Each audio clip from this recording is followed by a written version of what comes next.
29ویں سپارے کے اندر یوں تو بہت ساری صورتوں کی تلاوت سماعت کی، لیکن اس میں ایک صورت ہے سورہ دہر۔ دہر کہتے ہیں زمانے کو، کیونکہ اس صورت میں انسان پر گزرنے والے ایک خاص زمانے کا ذکر اللہ نے فرمایا ہے، اسی لیے اس صورت کو سورہ دہر کہا جاتا ہے۔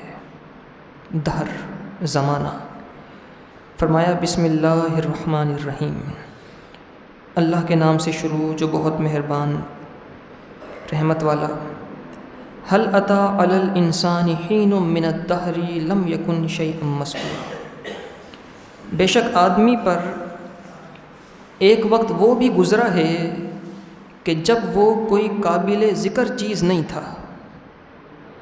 آدمی پر ایک ایسا زمانہ گزرا ہے، ایک ایسا وقت گزرا ہے جب وہ کوئی قابل ذکر چیز نہیں تھا۔ مفسرین نے اس آیت کی دو توجیحات بیان کی ہیں، دو تفسیریں بیان کی ہیں۔ کہا کہ اگر یہاں پر انسان سے مراد حضرت آدم علیہ السلام ہے، کہ انسان پر ایک ایسا وقت گزرا ہے کہ وہ کوئی قابل ذکر چیز نہیں تھا، اگر اس انسان سے مراد حضرت آدم علیہ السلام ہے تو وہ جو زمانہ ہے، جو جس زمانے میں انسان قابل ذکر چیز نہیں تھا، اس زمانے سے مراد یہ ہے کہ جب حضرت آدم علیہ السلام کا خمیر تیار ہو رہا تھا اور مٹی تھی، یہ وہ زمانہ ہے۔ اور اگر اس انسان سے مراد عام سارے انسان ہیں دنیا کے، کہ انسان پر ایک زمانہ ایک دور وہ گزرا ہے کہ جب وہ قابل ذکر چیز نہیں تھا، اگر اس سے عام انسان مراد لی جائے تو مفسرین نے فرمایا پھر مراد یہ ہے کہ انسان ایک زمانے میں نطفہ تھا اور مادہ منویہ تھا، وہ ایسی چیز تھی جس کا لوگ بیٹھ کر عزت دار محفلوں میں ذکر نہیں کرتے، وہ ناپاک حیثیت رکھتا تھا۔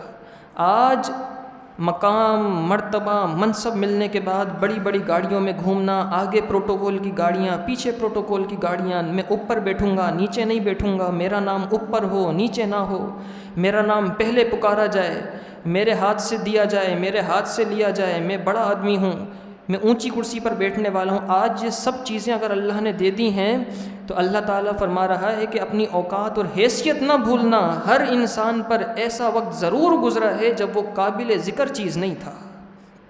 اپنی حقیقت کو مت بھولنا، جہاں سے شروع ہوا تھا معاملہ، اس حقیقت، کوئی بھی اس حقیقت کا انکار نہیں کر سکتا کہ نہیں مجھ پر تو ایسا وقت آیا ہی نہیں ہے، میں تو اس سے مبرہ و منزہ تھا، میں تو اس سے پاک تھا۔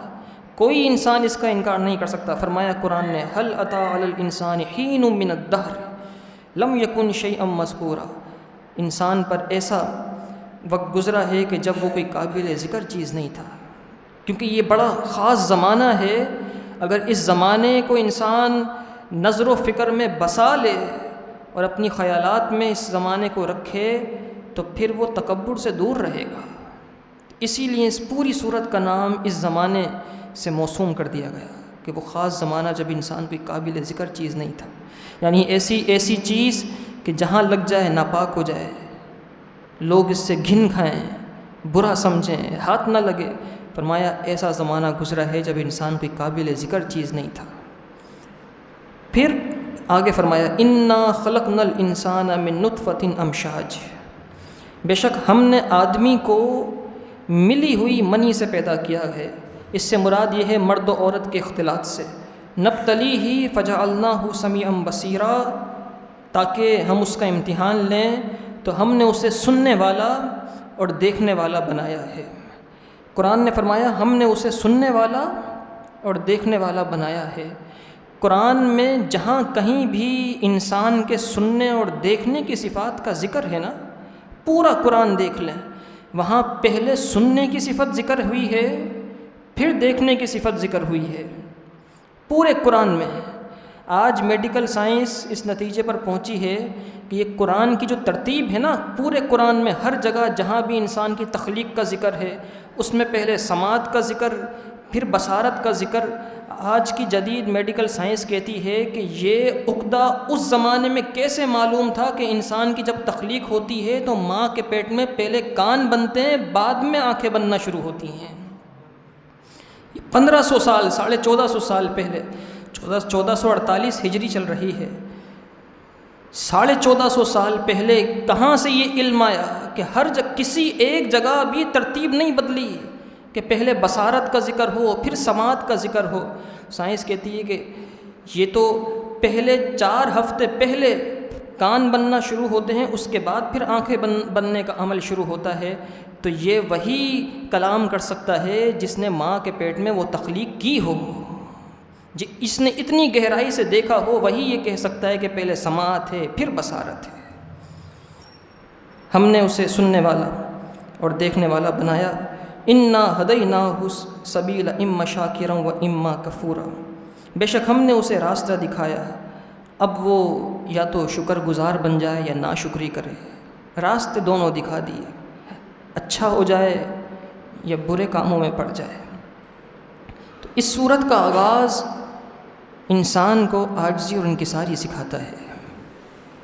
یہ میں ہے نا، لوگوں میں میں پیدا ہو جاتی ہے، یہ بہت بری چیز ہے، اور یہ بڑوں کو ایسا گراتی ہے کہ پھر اٹھنے کے قابل نہیں رہتے، پھر وہ کہیں منہ دکھانے کے قابل نہیں رہتے۔ اگر کسی کی میں بہت زیادہ بڑھ جائے، ہمارے تو بہت سارے بزرگان دین زبان سے لفظ میں نکالتے ہی نہیں تھے کہ کہیں میرے اندر انانیت نہ پیدا ہو جائے۔ ایک بزرگ تھے، انہوں نے کبھی زندگی میں نہیں کہا، جیسے ہم کہتے ہیں نا میں یہ کر لوں گا، میں وہ کر لوں گا، میں یہاں جاؤں گا، میں وہاں جاؤں گا، میں ایسا ہوں، میں ویسا ہوں۔ تو ایک بزرگ تھے، انہوں نے کبھی زندگی میں زبان سے لفظ میں نہیں نکالا، اللہ کے بڑے ولی تھے۔ کچھ نوجوان ہوتے ہیں شرارتی، تو آپس میں نوجوانوں کا ایک دوستوں کا گروپ تھا، انہوں نے یہ منصوبہ بندی کی کہ یہ جو فلاں بزرگ ہیں، فلاں مسجد کے امام صاحب، یہ کبھی زبان سے میں نہیں کہتے، تو ایک کام کرتے ہیں، ایک دوست کو کہا تمہیں چیلنج ہے، یہ جو بزرگ ہیں ان سے میں کہلوا کے دکھاؤ، کوئی ایسا سوال کرو، کوئی ایسی بات کرو کہ یہ اس کا جواب میں کر کے دیں، میں کر کے دیں، کہ ان کی زبان سے میں کا لفظ نکل جائے۔ ایک دوست نے چیلنج قبول کیا کہ ہاں میں یہ کر کے دکھاؤں گا۔ اس نے بہت سوچا کہ ایسا کیا سوال ہو، تو اس نے سوچا کہ میں ان سے یہ سوال کروں گا کہ یہ بتائیں حضرت کہ شیطان کو اللہ تعالیٰ نے کیوں دھتکارا؟ تو وہ جواب دیں گے کہ اس میں تھی، جب وہ میں کہیں گے تو ان کی زبان سے میں نکل جائے گی، میرا چیلنج قبول ہو جائے گا، دوستوں کو بتا دوں گا کہ میں نے ان سے میں بلوا لی ہے۔ اس نے یہ سوال سوچا، اور عصر کی نماز کا وقت تھا، مسجد میں آ گیا۔ اب مسجد میں آ کر بیٹھا، حضرت وہ بزرگ جو تھے مصلی پر بیٹھے تھے، وہ پہلی صف میں بیٹھا تھا۔ اس نے قریب آ کے کہا حضرت آپ سے ایک سوال کرنا چاہتا ہوں۔ آپ نے فرمایا نماز کا وقت ہونے والا ہے، جماعت کھڑی ہونے والی ہے، نماز کے بعد ہم لوگوں سے یہاں گفتگو کرتے ہیں، درس بھی کرتے ہیں، تو اس درس میں آپ سوال کیجئے گا، اس درس میں آپ سوال کیجئے گا جو سوال بھی ہو آپ کا، تاکہ آپ کا سوال اور لوگ بھی سنیں، مستفیض ہو سکیں۔ اس نے کہا ٹھیک ہے۔ نماز عصر ہوئی، سلام پھیرا، درس شروع ہوا۔ تو دوران درس ان بزرگ نے فرمایا کہ نماز عصر سے پہلے کسی نے مسئلہ پوچھنے کے لیے کہا تھا، وہ کون ہے آپ میں سے؟ تو وہ جو نوجوان لڑکا تھا اس نے ہاتھ کھڑا کیا، اس نے کہا حضرت میں تھا۔ فرمایا اسی نے تو شیطان کو ہلاک کیا تھا۔ خود اپنی زبان سے میں نہیں کہا، فرمایا اسی نے تو شیطان کو ہلاک کیا تھا۔ تو اس کو اپنا جواب مل گیا کہ بزرگوں کے ساتھ اس طرح نہیں کیا جاتا۔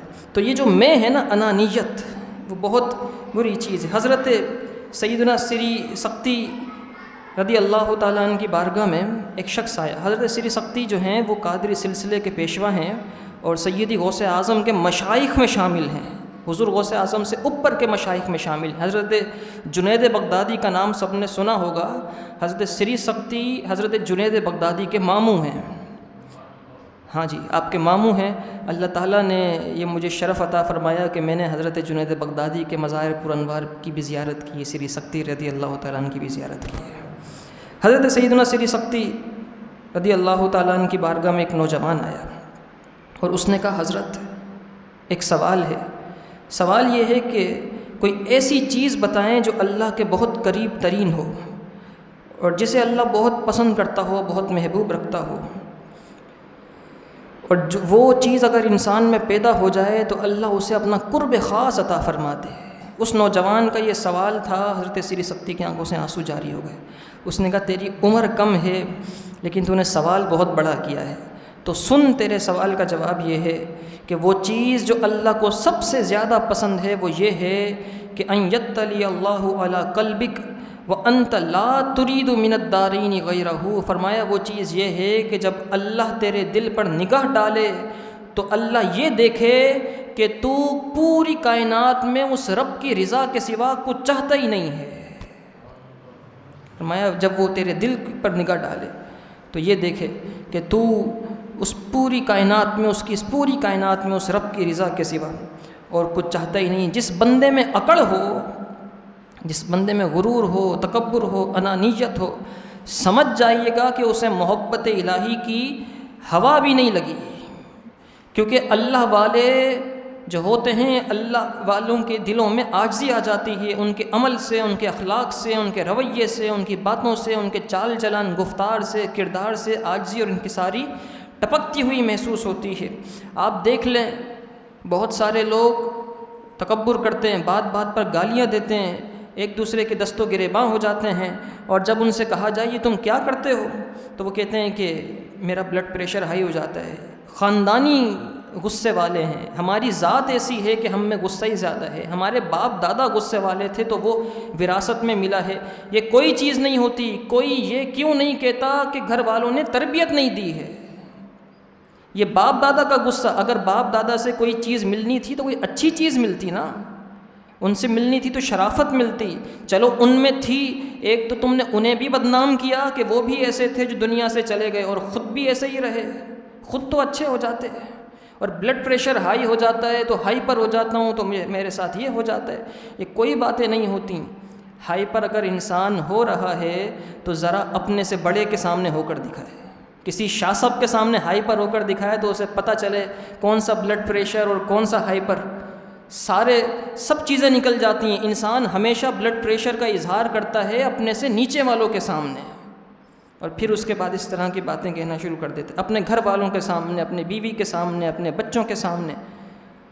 بہت سارے طلاق کے مسائل اس طرح آتے ہیں کیسز کہ وہ کہتے ہیں میں نے غصے میں کہہ دیا تھا، آپے سے باہر ہو کر کہہ دیا تھا، بلڈ پریشر ہائی ہوا تھا، طبیعت خراب تھی، اس طرح کی باتیں کرتے ہیں۔ تو میں ان سے کہتا ہوں کہ کبھی طلاق پیار اور محبت اور دوستی میں تو نہیں ہوتی، اور یہ جو آپ آپے سے باہر غصے میں ہوئے تھے اس موقع پر اس لیے ہوئے تھے کہ سامنے کمزور تھی، صنف نازک تھی، بیوی تھی، جہاں نوکری کرتے ہو وہاں اپنے سیٹ کے سامنے کبھی اس طرح ہائی پر ہوئے؟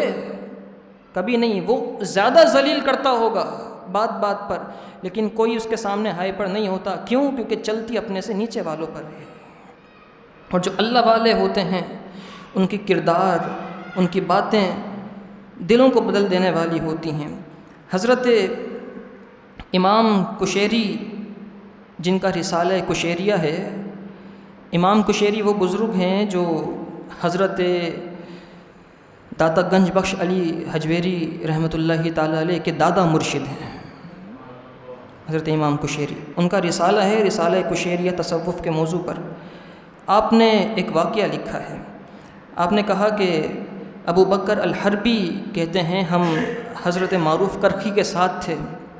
حضرت معروف کرخی کا مزار پرانوار کرخ میں ہے، عراق میں ہے، اور اللہ تعالیٰ نے حضرت معروف کرخی کے مرکز انور کی بھی زیارت کی توفیق عطا فرمائی ہے۔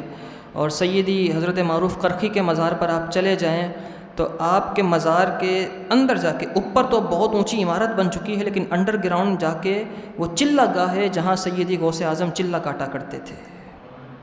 اور آپ کے مزار پرانوار کے پیچھے کی جانب بہت بڑا قبرستان ہے جہاں پر بہت سارے محدثین، مفسرین اور بڑے بڑے علماء کے مزارات ہیں، بہت بڑا قبرستان ہے۔ حضرت معروف کرخی کہتے ہیں ہم معروف کرخی کے ساتھ تھے تو ہم نے دیکھا کہ کچھ نوجوانوں کا گروپ جا رہا تھا، ناچتے گاتے جا رہے تھے۔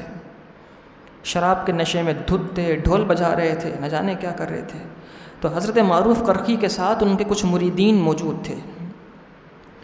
ان مریدین نے جب ان نوجوانوں کو اس طرح جاتے دیکھا تو کہا حضرت معروف کرخی سے کہ شیخ آپ ذرا ان کے حق میں بد دعا کر دیں، کیسے نوجوان ہیں، اتنا بابرکت مہینہ، اتنے بابرکت ایام، اور آپ کے سامنے اس طرح چلے گئے، شراب کے نشے میں دھت جا رہے ہیں، ڈھول بجاتے ہوئے، ناچتے ہوئے، گاتے ہوئے، کسی چیز کی فکر ہی نہیں ہے، اتنی مستی اور اتنی فرحت کے اندر، یہ کیسا معاملہ ہے، آپ بد دعا کر دیں ان کے لیے۔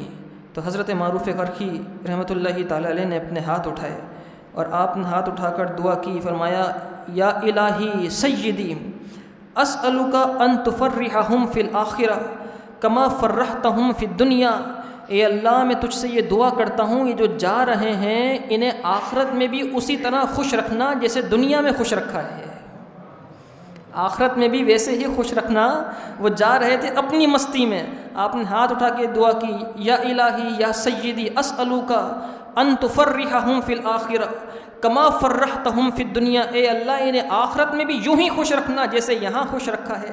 تو جو مریدین تھے جو بد دعا کا کہہ رہے تھے حیران رہ گئے، کہنے لگے حضرت ہم نے بد دعا کا کہا تھا، یہ کیا دعا کر رہے ہیں؟ فرمایا یہ دعا ہی ہے، یہ دعا ہی ہے، اگر اللہ انہیں آخرت میں خوش رکھنے کا ارادہ فرما لے گا تو دنیا میں توبہ کی توفیق عطا فرما دے گا، تو دنیا میں توبہ کی توفیق عطا فرما دے گا۔ اے اللہ انہیں آخرت میں بھی یوں ہی خوش رکھنا جیسے تو نے انہیں دنیا میں خوش رکھا ہے۔ یہ اللہ والوں کی باتیں بعض اوقات سمجھ میں نہیں آتی، سننے والے دیکھنے والے حیران اور ششدر رہ جاتے ہیں کہ یہ کیا معاملات ہیں، لیکن عقل والوں کو اللہ تعالیٰ جب عقل، فہم اور بصارت کے ساتھ ساتھ بصیرت بھی عطا فرماتا ہے، بصیرت بھی عطا فرماتا ہے، تو پھر ان باتوں کو سمجھ جاتے ہیں۔